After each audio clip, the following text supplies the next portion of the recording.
बिस्मिल्लाहिर्रहमानिर्रहीम। अस्सलामु अलैकुम वरहमतुल्लाहि वबरकातुहू। आबिद राजा चैनल की तरफ से आज मैं अपने दोस्तों को रसूलुल्लाह सल्लल्लाहु अलैहि व आलिहि वसल्लम का एक फरमान बताऊंगा।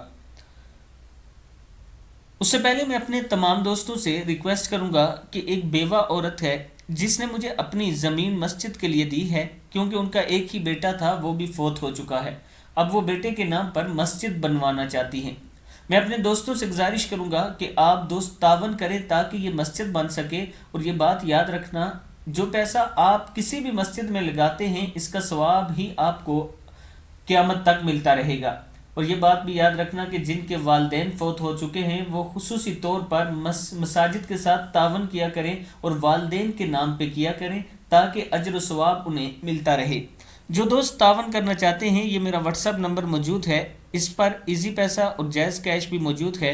ये पाकिस्तान से आप किसी भी वक्त कर सकते हैं। और जो लोग दूसरे ममालिक से करना चाहते हैं, व्हाट्सएप पर मुझसे रब्ता करें, मैं आपको अकाउंट नंबर दे सकता हूँ।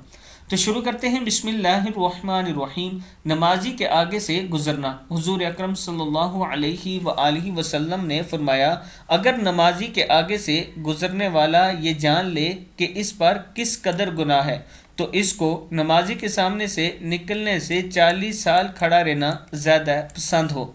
यानी अगर आप ये जान लें कि नमाजी के आगे से गुजरने का कितना गुनाह है, तो आप नमाजी के आगे से ना गुजरें बल्कि 40 साल तक वहाँ खड़े रहें।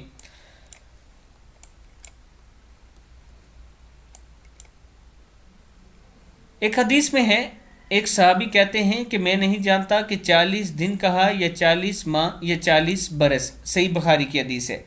लेकिन दोस्तों, मुख्तसर बात यह है कि नमाजी के आगे से गुजरना बहुत बड़ा गुनाह है, हमें इससे बचना चाहिए। और हमें यह भी एहतियात करनी चाहिए कि फ़र्ज़ नमाज और सुन्नतों के अलावा अगर हम नवाफिल वगैरह पढ़ते हैं तो ऐसी जगह खड़े होकर पढ़ें कि हमारे सामने से किसी को गुजरना ना पड़े। मैं अपने दोस्तों से गुजारिश करूंगा कि इस पर आपने ज़रूर अमल करना है। इस वीडियो को भी आगे शेयर करना है। अस्सलामु अलैकुम वरहमतुल्लाहि वबरकातुहू।